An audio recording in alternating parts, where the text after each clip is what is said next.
কয়েকদিনের টানা বর্ষণে বিপর্যস্ত দেশের বিভিন্ন স্থানের জনজীবন। পানিবন্দী হয়ে পড়েছে লাখো মানুষ, সেই সাথে বিশুদ্ধ পানি, খাদ্য সংকটে পড়েছে পানিবন্দী মানুষ। দুর্গত এলাকার সড়কগুলো পানির নিচে তলিয়ে থাকায় বিচ্ছিন্ন রয়েছে যোগাযোগ ব্যবস্থাও। প্রতিনিধিদের পাঠানো রিপোর্ট জানাচ্ছেন মাসুমা ইসলাম। কেসারেন শেকড় থেকে শিখরে। কয়েকদিন ভারী বর্ষণ হলেও সোমবার সকাল থেকে বৃষ্টি না হওয়ায় কিছুটা স্বস্তিতে তিন পার্বত্য জেলাসহ কক্সবাজারের বন্যা কবলিতরা। তবে বন্যার পানি কমতে শুরু হলেও ভোগান্তি কাটেনি দুর্গতদের। পানিবন্দী এখনো লাখো মানুষ। পানি কমতে শুরু করায় বান্দরবানে ঘরে ফেরা শুরু করেছেন অনেকেই। তবে এখনো আশ্রয় কেন্দ্রে অবস্থান করছেন নিম্ন অঞ্চলের পরিবারগুলো। দেখা দিয়েছে বিশুদ্ধ পানি ও খাদ্য সংকট।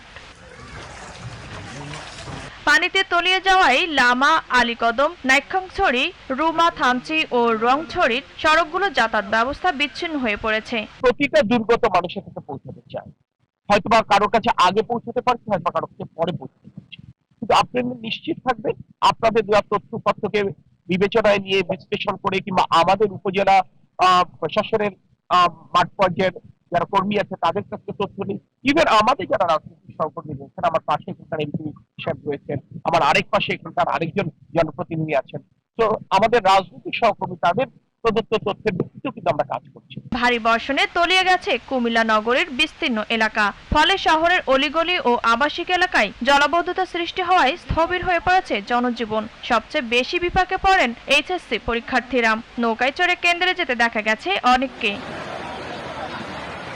দুদিনের ভারী বৃষ্টিতে গাইবান্ধার বিভিন্ন নদ নদীর পানি বৃদ্ধি পেয়েছে। পানিতে ফসল ও রাস্তা ডুবে যাওয়ায় বিপাকে পড়েন নদী পাড়ের মানুষ। 4 দিনের বর্ষণে চরম দুর্ভোগে চুয়াডাঙ্গাবাসী। ফসলের ব্যাপক ক্ষতি হয় উদ্বিগ্ন চাষিরা। কর্মহীন হয়ে পড়ায় সংকট বেড়েছে শ্রমজীবীদের। টানা বৃষ্টিতে বিপর্যস্ত আশুলিয়ার জনজীবন। সড়কে পানি জমে থাকায় চরম দুর্ভোগে পড়েছেন শিল্প অঞ্চলের বাসিন্দারা। ভোররাত থেকে টানা বৃষ্টিতে দুর্ভোগে পড়েছেন বগুড়া মহানগরীর বাসিন্দারা। কখনো ভারী আবার কখনো মাঝারি বৃষ্টিপাতে সকাল থেকেই স্কুল কলেজের শিক্ষার্থী ও কর্মজীবীরা পড়েন দুর্ভোগে। খাগড়াছড়িতে বন্যার পানি নেমে গেলেও বিভিন্ন ক্ষয়ক্ষতির চিত্র ফুটে উঠেছে। বন্যায় অভ্যন্তরীণ ও গ্রামীণ সড়কের ক্ষতি হয়েছে। কৃষি সেক্টরেও ক্ষতির কথা জানিয়েছে কৃষি বিভাগ।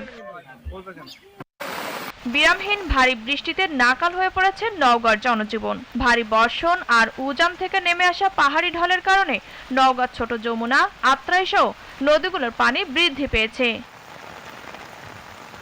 মাসুমা ইসলাম, জিটিভি নিউজ।